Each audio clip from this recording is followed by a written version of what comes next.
Good evening, everybody. I think we'll get started. First of all, I want to thank you for taking the time to come out tonight and partnering with supporting your child and helping with the transition to high school and to the new year. This program was initially designed a few years ago when we shifted from a traditional school counseling scenario where each counselor had a band of the alphabet and we stayed with them for 4 years. As we did an audit through the district, a guidance audit K-12 focusing on the high school, there was significant need for transition from 8th grade to 9th grade. And a lot of children were struggling with that transition, whether it was the academic planning part or the social emotional needs. So we shifted to this model that we have now, and it includes myself as the 9th grade school counselor. My name is Jeannie Seymour. I've been with the district for about 15 years, school counselor for almost 30.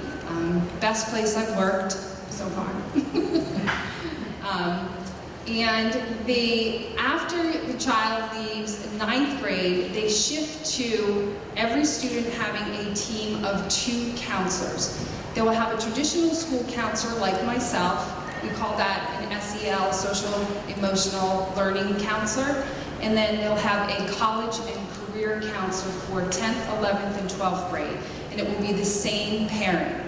And that pairing is by alphabet. So if you have multiple children coming through, they will more than likely, unless they're on the fringe of where the alphabet bands break, they will likely have the same pairing of counselors for 3 years. So I work to transition the children into the high school. I work a lot with middle school in the winter, in the spring, with course planning, teacher meetings, 504 meetings, IEP meetings, and then continue that when they come up into the high school and work with them throughout this year. I hope to have you in and out of here in 45 minutes. And there's a lot of information that I have to share with you. Take what you can and take what you want and what you need. I'm available through email, I'm available through a phone call. You can stop in, you can have your child stop in. I'm accessible. The more we're talking, the more we're communicating, the more that I can support you as a family and support your child. There is the QR code. It was out front. If you are inclined to grab this PowerPoint presentation, you're welcome to. And if you lose it, when I was practicing with this earlier, I would click on a link and would lose it, so I'd have to come back to the QR code. I'm not a tech person. That's probably an easy fix that I didn't know how to do. The QR code and this presentation is available, the QR code. The presentation is available already on the school counseling website. A recording of this program will also be on the website probably by the end of next week, so we need to hear something again. Built into the PowerPoint presentation are live links, and when you scan the QR code, you will get actual live links. So I referred to a lot of resources, a lot of documents. There are several emails in the presentation. You can simply click on those and you will get to the referenced item.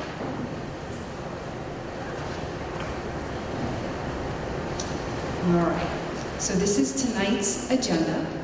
It's a big one, so buckle up. We're going to talk about your go-to people. So as 9th graders, there are people who are going to be constant throughout the year. We'll talk about them. We'll talk about my role as a school counselor. Freshman year overview. Again, just some dates for you to put on your radar. We'll talk about student engagement, social emotional wellness, and supports and resources for that area. Quick overview of attendance tips, some learning success. Schoology versus Hack, for those of you who are new to the district, maybe even just new to the high school, Schoology and Hack are 2 interfaces that we use, and sometimes parents get those confused. We'll talk about graduation requirements. We'll talk about grades, report cards, transcripts, exams for selection for 10th grade, Keystone exams, Kids will start to take those this year, some of the kids. College testing, working papers, transition to the 10-12 model, and then we'll have time for questions. To start off, each year we create a student-driven welcome video for the 8th graders for our move-up day, when the middle school students walk over to or come over to the high school, and then new students who are already registered by the time we have this program at the end of May, those students are invited to come to our 8th grade move-up day. The video is a collection of sound advice from the current freshman class, so that would be the class of 2028. And the video is created at the end of their freshman year. So in lieu of showing the video, joining us tonight is current 10th grader and former freshman last year, Sophia Lagaby, who will share some of the takeaways from last year's group. Come on, Sophia.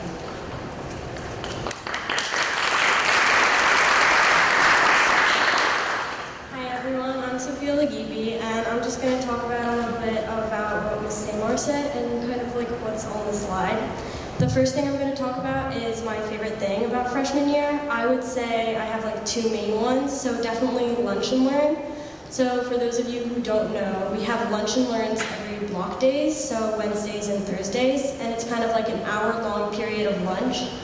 I really liked it because it wasn't two separate lunches, so you can see all your friends. I know they had that in the middle school, and they have it every other day here at the high school as well. It's also the learn aspect of lunch and learn is super helpful, where you can go up and talk to teachers about really anything, maybe homework questions, you can go over a topic, or maybe get feedback on an essay or a test that you wanted like help with. Maybe you didn't know the answer and you want to know why you got it wrong. So those are really helpful, especially before tests, so help you study. Another thing I really liked about freshman year was all the clubs and activities and sports that Radnor has to offer. Personally, I signed up for a bunch of clubs, and I think freshman year is really the time to start exploring your interests, so you can start narrowing it down for sophomore year. Like for example, if you join maybe a robotics club, then maybe you can see that you really like it, and you can take computer science next year as a sophomore. And sports as well, I really enjoyed because it helps take your mind off of just grades, and it helps you move your body, which is super healthy. I personally did volleyball in the fall, track in the winter, and rowing in the spring, and then I kind of like experimented with all the different kinds of sports Radnor has, and I chose rowing, which I'll be doing hopefully for the rest of my high school career. Biggest challenges of freshman year would most definitely be learning how to study. Coming from the middle school, I didn't really study that much then, but with the more rigorous classwork, you have to learn how to. And everyone is a unique learner. For instance, I learned that I study best using lecture notes and paraphrasing the textbook, especially for classes like biology, and I think this year it's government and economics, and classes where you need memorization. So it would be super helpful to find out in the beginning of the year how you studied, especially before big exams like midterms and finals, which do count for 10% of your grade each. They're super important, and if you learn how to study in the beginning, it will help you with not having to worry about them. Also, time management, especially with sports or outside of class activities. Schoolwork will get harder, and students have to learn how to manage their time so they're not procrastinating or doing work maybe the morning it's due, because they will not get a good grade. Freshman year is definitely a year of higher expectations. Some advice I would have for the freshmen coming in is a couple small things, like always charging your devices, whether it be a Surface Go computer, iPad, and also the TI-84 graphing calculators. Make sure students have those charged for classes like Algebra 2 and Geometry, because they will be stressing on the day of the test if they don't, and teachers will not give you one if you don't have yours. You will probably lose a couple points on the test, so definitely have everything charged. Also, don't lose the Surface Go pen if your student is using a Surface Go. Those are super important, and you don't really realize it until you're in math class writing with your hand and you can't read your notes afterwards. Also, get a planner. In the beginning of the year, I thought I could just kind of remember everything, but I really couldn't.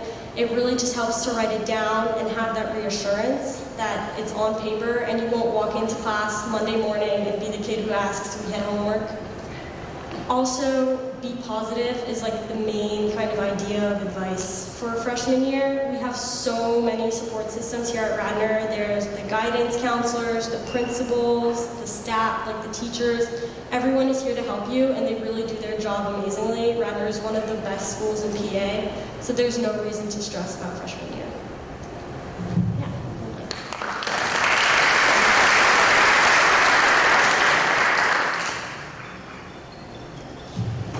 Thank you, Sophia. All right, let's jump over again to your go-to people. And these are some resources for you here, myself as a school counselor. The 9th grade house principal is Gabriel Presley. Unlike myself, that is with your children for just this year, Gabriel Presley will stay with your kids for 4 years and will walk them through and see them through graduation. He has an amazing talent. He probably will know your children and know them well by the end of this year, face to face. He's a terrific administrator. He is a great resource for kids. He is definitely a go-to person for kids in the building. And your kids are lucky to have him for the next 4 years. As Sophia said, your children's teachers.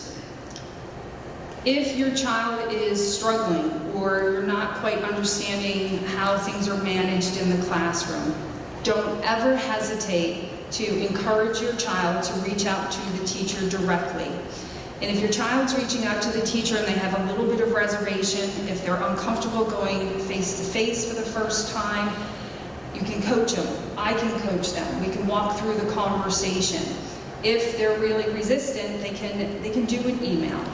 And if you want to be a part of that, they can copy you on the email. Or if you are sending an email to a teacher, copy your child. Make sure that all parties are invested in the conversation if you're reaching out to advocate or inquire about something that is concerning for your child. The teachers really want to communicate with you and with your children because they want to help you and support you. If your child has an IEP or a 504, their case manager is definitely one of your go-to people. They will manage the plan. They will communicate the plan with the teachers. They already have our IEP case managers and our 504 coordinator have already sent the plans out to teachers. If your child is an English language learner, Charlene Mastro runs our English language development program at the high school. Steffi Robuski is our school nurse. If your child has an injury or an illness and needs an elevator key or any kind of accommodations or needs to take medication during the school day, Steffi Grobuski would be the person to contact for help with that.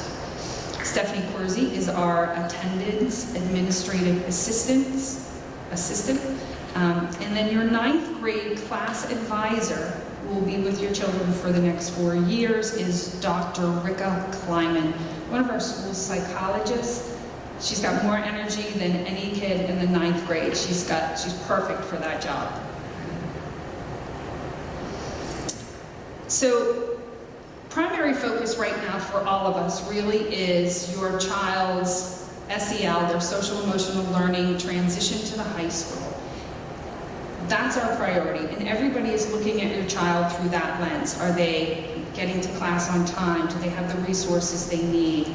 Do they have the energy? Do they have, do they have access to everything? Everybody's looking at your child through that lens right now. We then really will hone in on some of the mental health. Life has its challenges. We're here to help your child with those challenges, especially where they impact school life and learning. And again, the learning piece. Our teachers have high standards. In many cases, your child has even higher standards.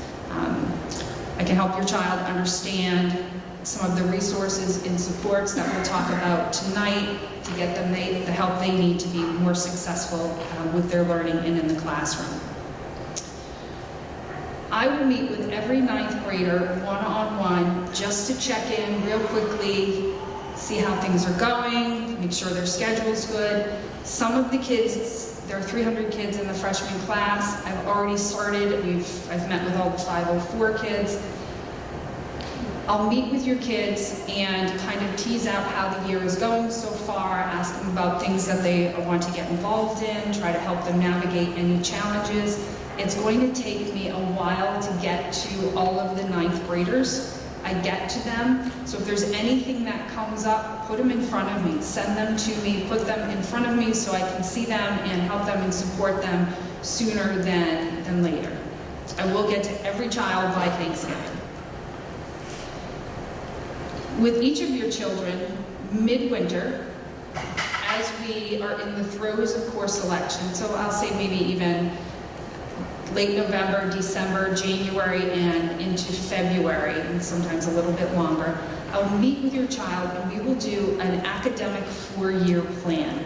So we'll look at the courses that they're taking and we'll kind of predict from here to 10th grade, 11th grade, and 12th grade. And we'll look at it through the lens of where their strengths and interests are and try to make this purposeful, right? At the end of this high school experience, there's something else. And so the more we can talk to your children about careers, education, work, and make connections with learning and life to that end game, then I think we've done our job. So we'll do an academic 4-year plan and we'll map out a plan from now till senior year, and I'll introduce them to many of the different electives that might help them explore their interests a little bit further.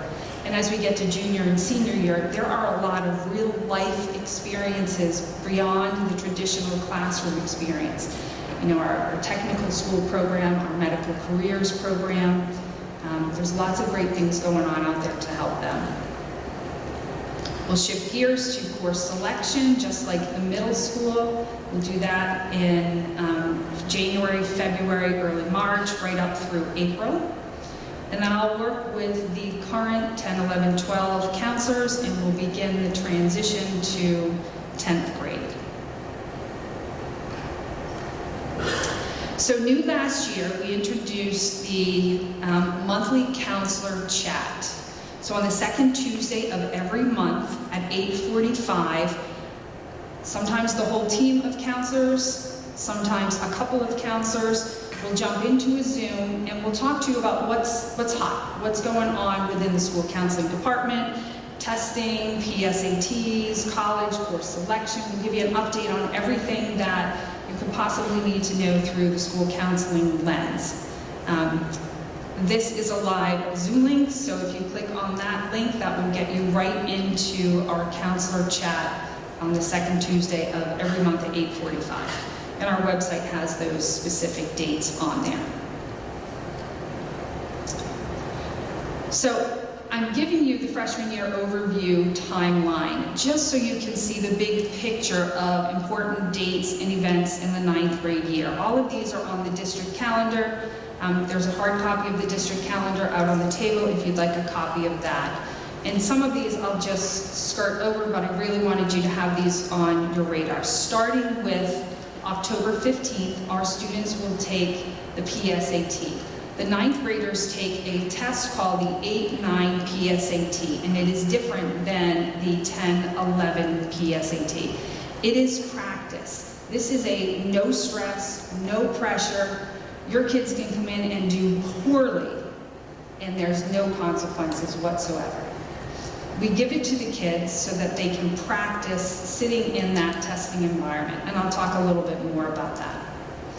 October 27th through the 31st is LM Week. If you're new to Radnor, you have probably never seen anything like LM Week here. And Friday, October 31st, thank you, is our LM Pep Rally, and it will rival any pep rally you've ever seen out there. It is like a theatrical production. It's really amazing. And then the LM football game is November 11th. Marking period ends November 7th. Parent-teacher conference is coming up.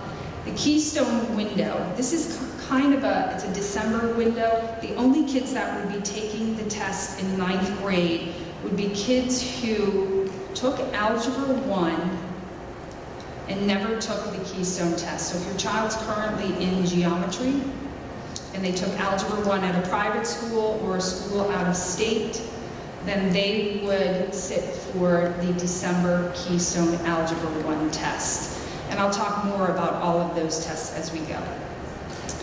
On December 11th, we have a career and trade fair going on during Lunch and Learn. And then there is a college testing presentation that you are invited to. It's a little heavy on the college side of SATs, ACTs, and APs as they relate to college planning. But if it's all new to you, that might be something to sit in on. I just ask, sit in on it through the lens of a 9th grade parent. We're not ready to thrust any of the high stakes testing on your children yet, and we would hate for that to happen. But that is a good information session if you're not familiar with some of the college testing. We have midterm exams the end of January. The marking period closes. In February is a freshman semi-formal. And that date hasn't been set yet, but Dr. Kleiman will get the kids all the information they need on that. On the 18th of March, there is another parent program similar to this that talks about what the 10 through 12 school counselors and college counselors will do. So you'll be invited back in March for that, just as we get you in through to start 9th grade. We're finishing up. There's a volunteer and community services fair during Lunch and Learn. We did this for the first time last year. Mrs. Calaman set it up. We had representatives from so many local places. I was shocked to see how many kids engaged with the tables and the resources that we had. We had Seeing Eye Dogs, we had SPCA, we had local arboretums. It was really amazing. So if your child is interested in doing any kind of community service or volunteering, that's a great one to keep on their radar, or put on their radar come March, sorry. We have third marking period, and we have a civil services fair. So if your child is interested in any kind of civil service, military, this would be a great event to, come by, talk to representatives. It's not a hard sell for anything. It is really just educating and informing the kids and, exposing them to lots of different opportunities. May is the Keystone window, and I'll talk more about what are some of the tests that you'll see and your kids might see in May. And then we finish the year with final exams, and the marking period ends.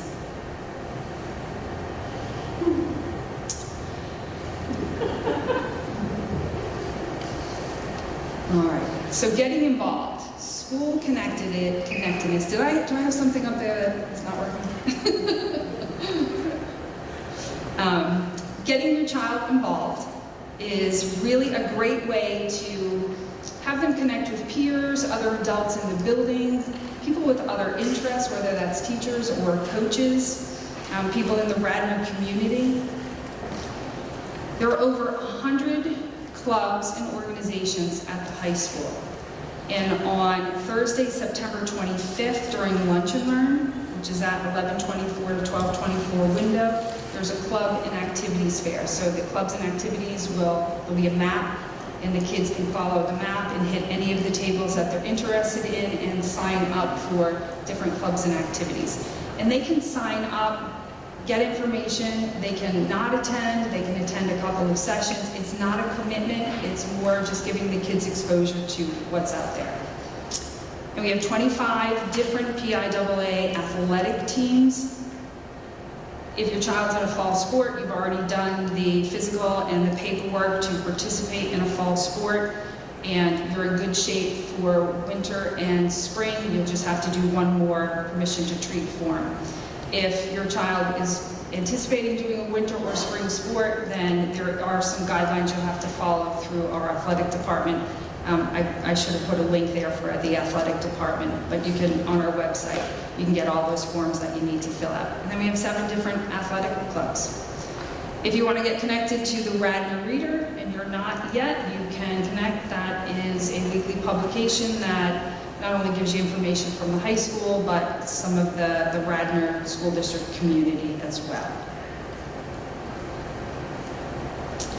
All right, we'll shift gears a little bit. Our Student Assistance Program is a state-mandated program that we have at the high school, and it's a team of the SEL counselors. We have a couple of teachers. We have Mr. Presley as the administrator, school psychologist or school social worker. We also have on our team a representative that Radnor contracts with from the Karen Foundation, Drug and Alcohol and Mental Health. And then we have somebody from Lakeside Counseling as a resource. So this team comes together every week and we talk about kids who are struggling for various reasons. It could be drug and alcohol, it could be mental health, it could even be academic. We are notified of kids very often through the school counselor, probably even more often from the parent. So a referral to our SAP team can come from a parent, it can come from a school personnel, counselor, administrator, teacher. We have students refer peers, and we have students refer themselves to the SAP team. And we're trying to get the word out there about the SAP team, just campaign and make sure that kids are aware this is just another tier of support. So reach out at any time if you have concerns, and we can do a deeper dive into what's going on and get the child the help that he or she may need. Radnor's hidden gem is Christine Culp. She is our school social worker, and she really bridges the school and community resources for those who need it. You or any member of the school team could ask for Christine to join a meeting or join a conversation. She is amazing at finding community resources to support families. Please let Christine know, let me know, and I can connect you with Christine. She has lots of resources for, a variety of things, but a lot of things that happen to families that are not planned. So any kind of a crisis or housing instability or food insecurity, she can connect you with medical assistance and community benefits. All right, if there's one thing you can do to help your child find success in school life and learning is to help them get themselves to school on time. First period at Radnor starts at 8:30. Your child needs to be sitting in their first period class at 8:30. And if you've done a drop-off before, you know there's no quick drop-off in and out. And then when your child gets to the front entrance, they then have to make their way to their first period class. So if you're dropping them off at 8:27, they're not getting to class at 8:30. The buses will get them there on time, but a drop-off doesn't get them there on time if you run into traffic along the way. If your child is absent, you can use this RHS absence at RTSD to report that absence. You just give Stephanie Quersey that information and you won't get a call from her about the absence. If their absence isn't reported, you'll just get a phone call at home notifying you that your child is absent, more of an alert, I should say. If your child's coming to school and they're late, orthodontist appointment or physical, bring an attendance note from the doctor to the attendance office. Stephanie Quersey has a bin. They can just drop it in the bin there, and then she'll mark it. And then teachers will see that lateness is excused. So if the child had, homework to turn in or something like that, then they will have the opportunity to still submit that. If your child needs to leave early for an appointment or for any reason, and by 8:30 in the morning, if you could have your child drop a note off to Stephanie Quersey, she will give them a pass, and they'll have that pass to hand to their teacher, and they'll be able to walk out of class at the time and meet you for dismissal. And then the educational trip form.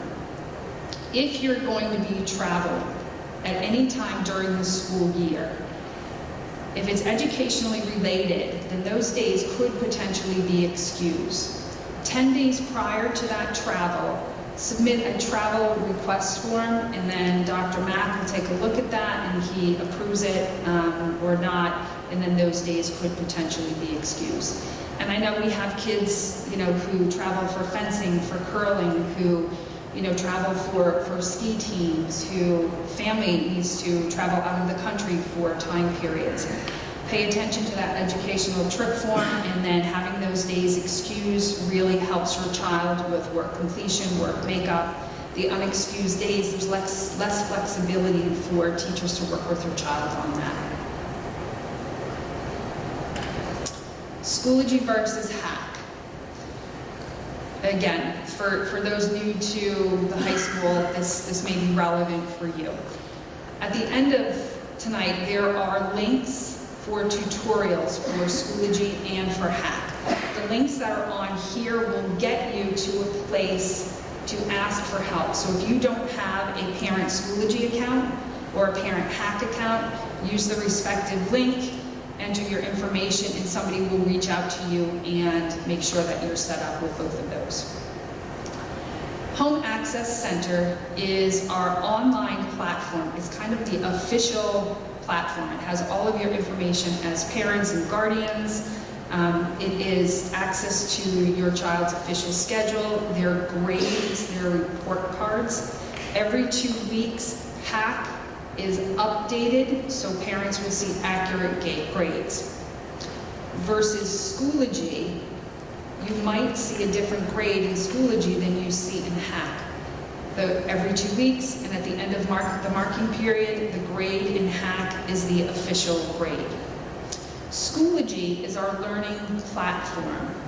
It's like Canvas, it's PowerSchool, like some of these other schools use different platforms. It's what our teachers use to do a calendar, to post assignments, to post resources, to post notes. So it's what the teachers are using in the classroom, and your kids are getting a lot of information through Schoology. They're using Schoology most of the day. They're going to hack for official grades. Your kids are probably not using hack too much.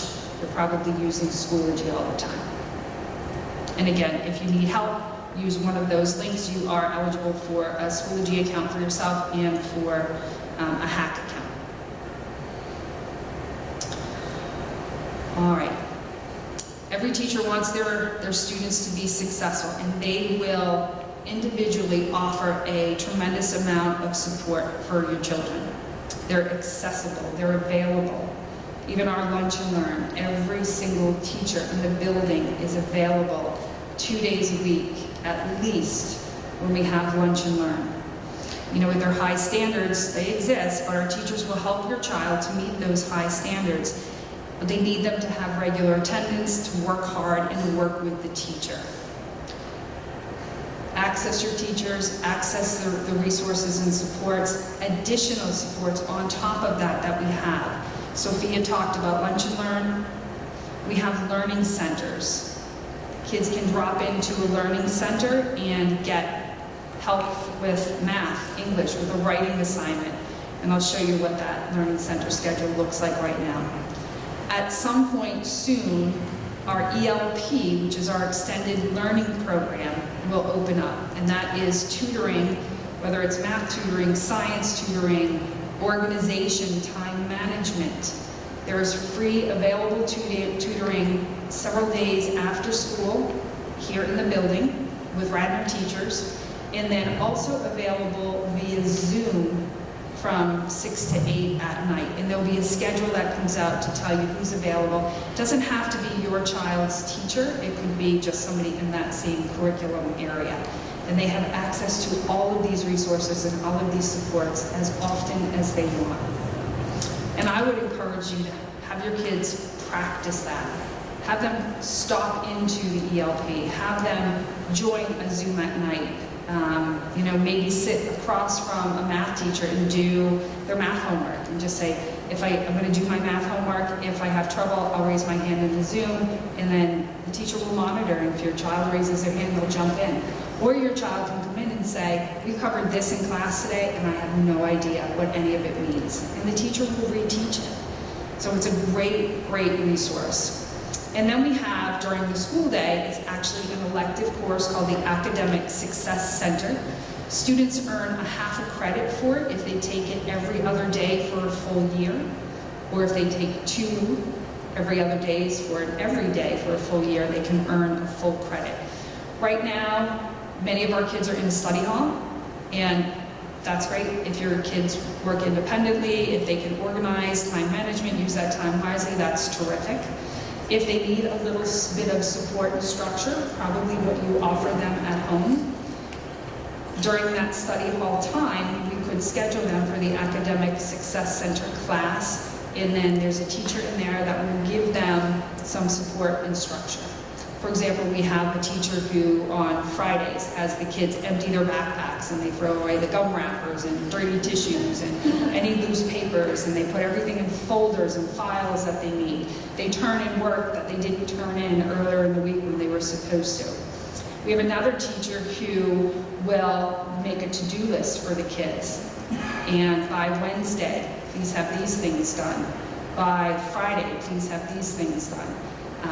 So you get a different flavor depending on the child needs and sometimes depending on the teacher, but all the Academic Success Center teachers are really terrific.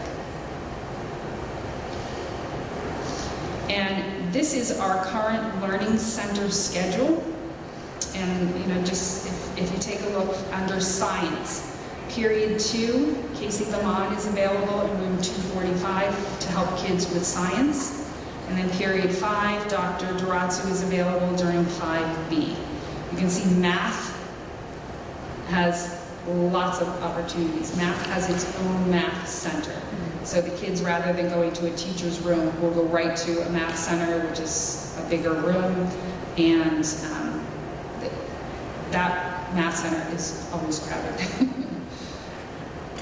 And this will change, this will expand. I anticipate that more, as we see class sizes and as things shift around, we might see more teachers available at different times during the day. And it doesn't have to be your child's teacher. They could go in to see anybody for social studies. They could go in and see any of the English teachers for help with a writing piece or a writing assignment. The Learning Center is actually a college model. So if your kids are practicing this and using this, then they're going to have a leg up when they, if they go off to college, they'll have, practice this. And honestly, our most successful students use these learning centers regularly. All right, the report card. What you're seeing now is an end of the year report card, but what I'd like to point out is the segments. So of course you have the course, the teacher. Quarter 1 is that first marking period. Quarter 2, the X1 is the exam. There is a semester average, which is the average of quarter 1, quarter 2, and the exam. Each marking period, each quarter, is worth 20% of your child's final grade. The mid-year exam, exam 1, is worth 10% if the class has a midterm exam. And then moving forward, you have the remaining quarters. The final exam is exam 2, and then you have the final average, which is the 4 quarters at 20% each, the midterm and the final at 10% each. And then you have the credit.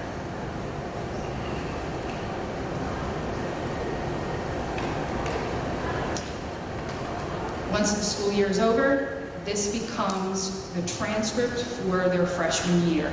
All that is reported is that final grade for the year. So if your child struggles on a midterm or struggles in a marking period, it's not the end of the world. There is room to recover. And nobody, employers, colleges, scholarship programs, civil services, they're not going to see the individual grades in the report card, they'll see the final grade for the year. And you'll notice on the bottom, there is a weighted and an unweighted GPA. It says cumulative for 9th grade, there is only 1 year. So you'll see that one GPA, weighted and unweighted. Let's talk about the GPA for a second. So when a child takes a course and it is at the honors, the AP, the integrated, or the seminar level, there is added value or added quality points to that final grade. And that's part of the calculation for the GPA.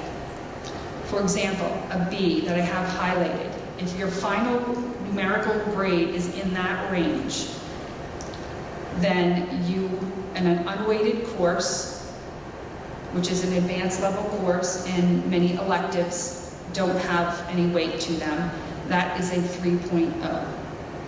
If you're in honors, integrated, seminar, or AP, then that same numerical grade becomes a 3.333 in the quality points for your GPA. I just get a lot of questions from students and parents on that, so I wanted to highlight that for you. And then this is the final transcript. So this is after a 4-year journey through Radnor High School. So you can see each year has the weighted GPA only by year. And then on the bottom, you have the cumulative and weighted and unweighted. And we are a long way from this.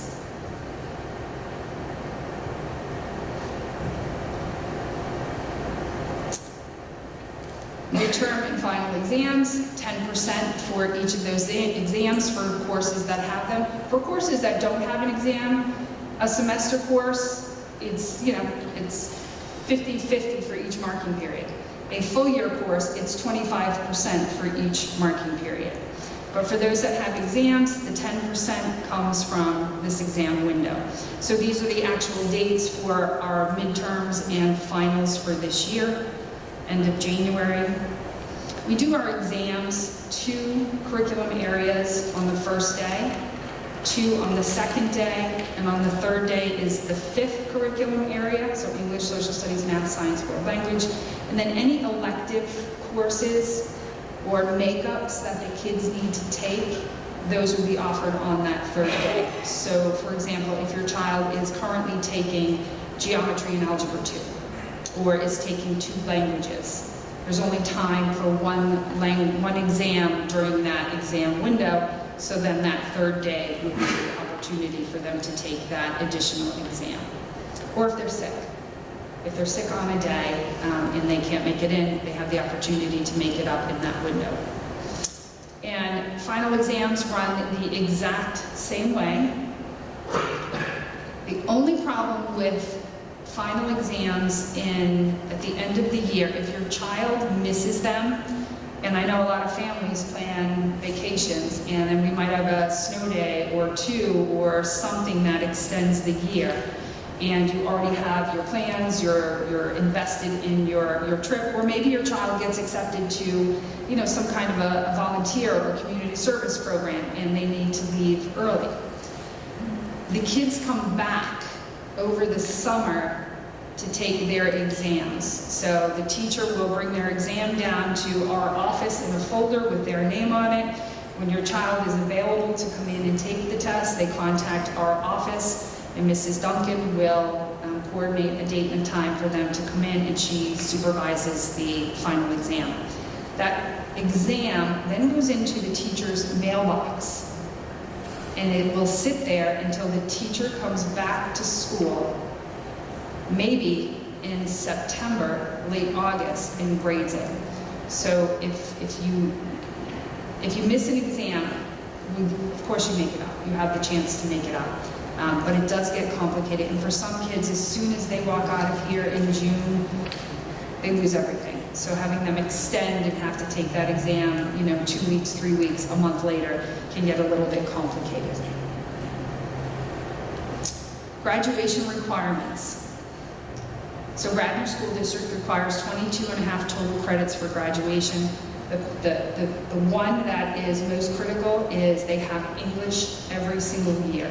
So if your child's going to struggle in something, let's not make it English, because that would make them double up. If they fail an English class, they have to double up the next year in That's doubling up in a class that they probably struggled with to begin with. So 4 years of English, 3 social studies, math, science. Health, they take in 9th grade and in 10th grade.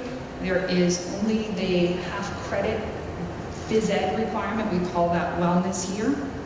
And then they have to earn a half credit in something under the umbrella of business and technology. It can be anything from engineering to technical theater, photography. There's a lot of courses in that umbrella, and just 1 half credit course before they graduate.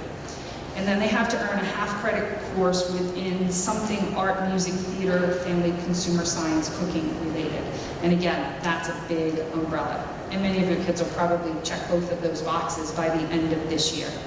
And this is part of the 4-year plan that we'll do. We'll make sure that as they get even closer to junior year, that they have an outline of when to get those scheduled. There's plenty of room to explore academic and personal interests and challenge their strengths beyond these core requirements. And we are so fortunate to have so many wonderful electives. We'll shift to course selection midwinter. And what I'd like to highlight here is teachers will make recommendations in the winter. There's an opportunity for your kids to have conversations with teachers about what level they want, what they think is most appropriate, what matches maybe their career interests. So there's a process that we go through. And that happens in January, February, those conversations, and the teachers put recommendations into the system. It's a work in progress until April, so we have plenty of time to sort of sort through that and work through and maybe even have a teacher change a recommendation if there is growth or improvement or if there's regression. After April, just like the middle school, there are no changes made to course requests because then administration has to shift to hiring and building the master schedule and seeing what we actually need to fulfill all the requests of the students. But noteworthy is the summer school math. If your child is interested in accelerating in math, there is an opportunity in the summer in 2 curriculum areas, Algebra 1 and Geometry. And this happens kind of right around the window of course selection, the registration for summer school geometry. So you might not even know if your child is interested or will need it. But that registration does open in mid-February, and those classes do fill up. So when we get to May, usually mid-May, usually the honors geometry is filled. And then this year, for the first year in many, we were able to offer Algebra 1. We had enough kids who were interested in that. The schedule for this year's summer school math was June 23rd through August 5th. The only day the kids had off, it's Monday through Friday, was 4th of July. So it's a lot. It's a major commitment for kids. I have yet to hear a kid say that summer school was awful. So they don't mind it once they're in it. My heart breaks because, they're a kid taking the class in the summer. But the kids don't complain about it. They like it. The teachers are really supportive. After class ends, the teacher stays for a half an hour to work with anybody, or maybe even the whole group, on anything that they might have missed or misunderstood during the class. It moves at a fast pace, but there's a lot of great support. We'd love for your teacher to recommend them for summer school geometry or Algebra 1. It just means that they've had a meaningful conversation about the appropriateness of the pace of that summer school class. Because you think, from June 23rd to August 5th, they are covering the same amount of material that your kids get from September to June. So it's fast and furious. College testing, so this is just the terminology, the PSAT, the practice SAT, and that's the only one that 9th graders will be taking. And then the SAT, ACT, colleges test optional now, test flexible, So rather than, back in my day, it was all SAT, ACT, now they might consider an AP exam, or they might consider another exam score. So colleges are test flexible. Some colleges are test flexible. And then AP. And you can get an overview of all things testing. We bring in Compass Education, and they do an overview for parents of the college testing. Again, if you're there, come January 15th. And this is really the timeline, just an overview of when your kids might see it. Noteworthy is the PSAT is always in October. Highlighted in blue for those kids who are exceptional standardized test takers. The PSAT in junior year is what we call the National Merit Scholarship Qualification Exam. So often if your child is that elite test taker, sometimes in the top half of the top 1% nationally on the PSAT, this test can qualify for corporate scholarships and college-based scholarships. And it's an individual plan. So when your child gets there, 11th and 12th grade, your college and career counselors will work with your child and you on developing a plan that makes sense for them, looking at their reading and writing skills, their math skills, and maybe some of the career interests that they have, what is necessary, what's appropriate. The SAT and the ACTs are Saturday tests. The PSAT we give during the school day to all students grades 9, 10, and 11. And like I said, the kids in 9th grade take the 8, 9 PSAT. And it is all digital this year. So your kids will have their device fully charged and they'll take the PSAT. AP exams, your kids will have the access, if appropriate, to a couple of AP exams, a few AP exams in 10th grade if they are ready for them and interested in them. They'll have more options in 11th grade and 12th grade. Radnor offers a lot of AP exams.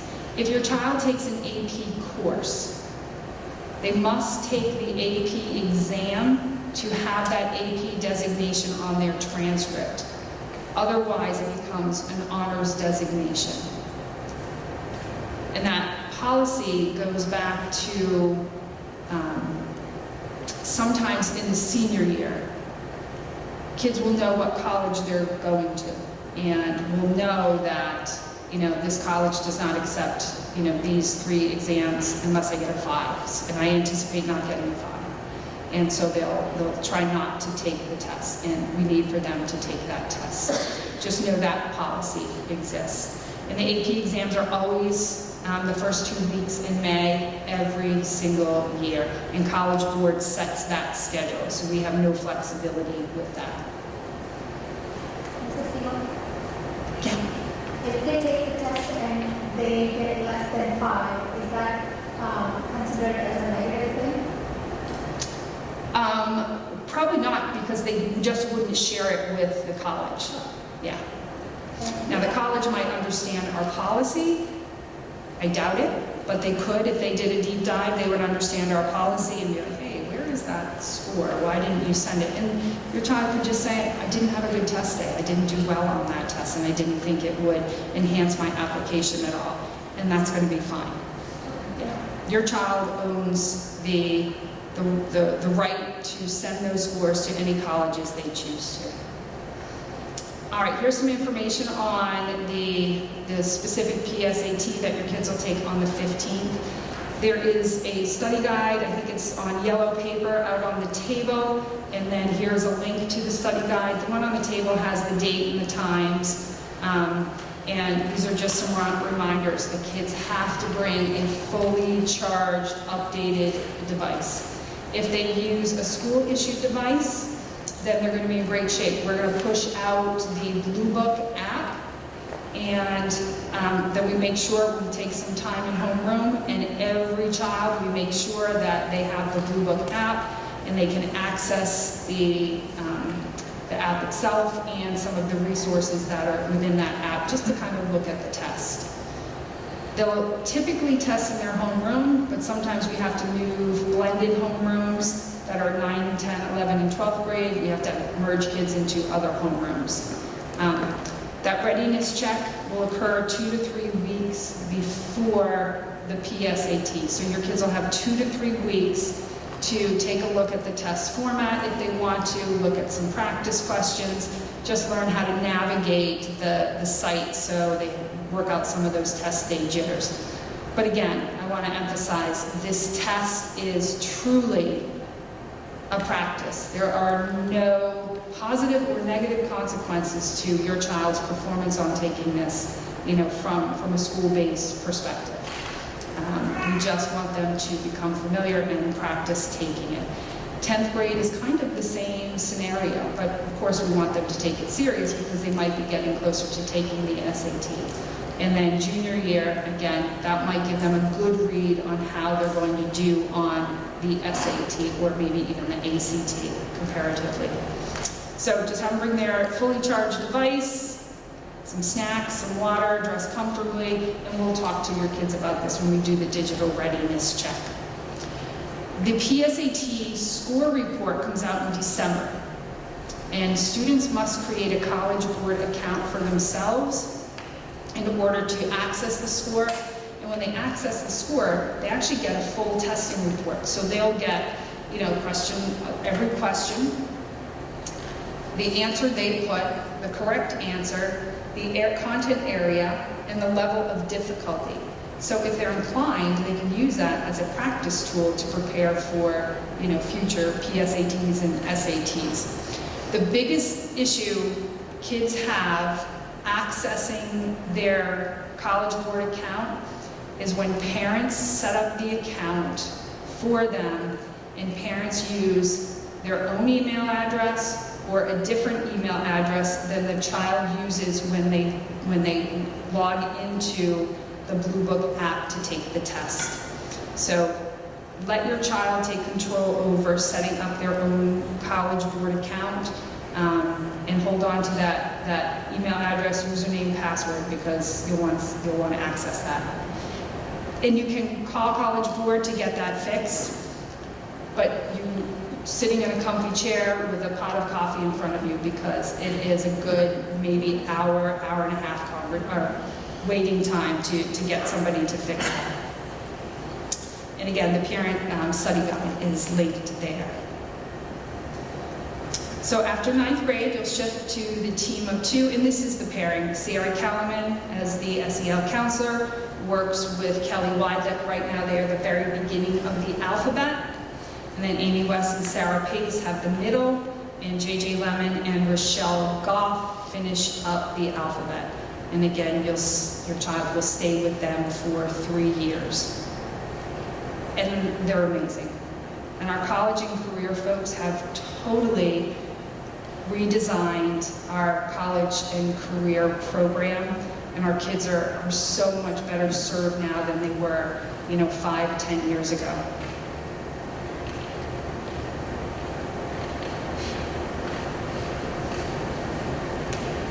They will catch up with your kids more than likely as you get closer to 11th grade. They'll start to work with them on their individual plan, but they are a resource. You can email them, you can contact them, your child can come in and ask questions. And there's different scenarios. You might have, a student athlete, you might have a student with, specific learning disabilities or has accessibility issues at the college level. They can help answer some questions and conversations. And the programs that they offer, the evening events, and the resources that they bring into the building are just absolutely amazing. So you'll start to tune into those as you get through 10th and into 11th and 12th grade. All right, Keystone exams. So we talked a little bit about that December window. That winter window, December 3rd and 4th, in the Algebra 1. So if your child has taken Algebra 1 someplace else but didn't take it, take the Keystone exam. They're probably going to need to sit for that December test. I do have an Algebra 1 Keystone practice packet. So if I haven't gotten one to your child yet, have them come and see me and I can give them one. Again, they're probably well equipped for this test, but this would help them just kind of refresh what they need to do. There are some states, so if your child's coming from a different state and they took Algebra 1 at their previous school at a different state, if their state had a sort of an equivalent Algebra 1 test, we can take that results and our administration will check with the state and see if that would exempt them from taking the test. So we have some flexibility there. And then in spring and May, the remaining tests would happen. So kids who are in Algebra 1 right now would take the Keystone Algebra 1 in May. Kids who are in biology right now would take the Keystone in May. Kids in environmental science will take the Keystone in 10th grade at the end of their biology year. And then almost all of our kids take the literature test at the end of 10th grade. And don't worry about the Keystone exams. We want your kids, our teachers will prepare them well. And if they don't reach that benchmark for proficiency on the Keystone exam, the district has many alternative pathways to encourage the state to consider your child, and we've yet to have a student not graduate because of a performance on the Keystone exam. So I don't want you to worry about it, but just know that this is the timeline and when the kids will be taken. And administration will communicate those pathways with you along the way. Working papers, we're almost done here. Home stretch. Thank you for your patience.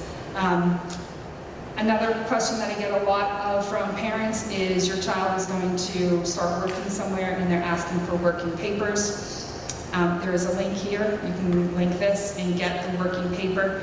You have to connect with any of our main office administrative assistants, and they will walk your child through the nuts and bolts of completing the working papers. And once they do that, they are good until they turn 18, and they won't need those anymore.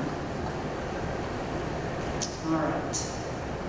This second to the last page here are some additional links. Our school counseling department, I had a brochure out there that some of you may have gotten for our student assistance program. Here is a link to our student assistance program, attendance. Parent U, if you're new to the district, you were given the Parent U link or information. Lots of great information on there, including those tutorials for Hack and Schoology. There's some crisis lines here. Safe to say something. You're intuitive as a parent. You know when something doesn't sound right, it's probably not right. That's safe to say. If you can't get in touch with somebody at school, you can call that safe to say line or go to the website and say, I have a concern, this is what I've heard. And that information eventually works its way back to the school, and the school district will respond. College Board website, that's PSATs, SATs, APs, a link for working papers, the parent guide, and a couple of other crisis mental health resources. Whew. We have an Instagram page, if you are inclined to follow us on Instagram. And here's the QR code. And that's a wrap. I want to thank you before we take any questions for the good of the group. I really want to thank you for coming out tonight.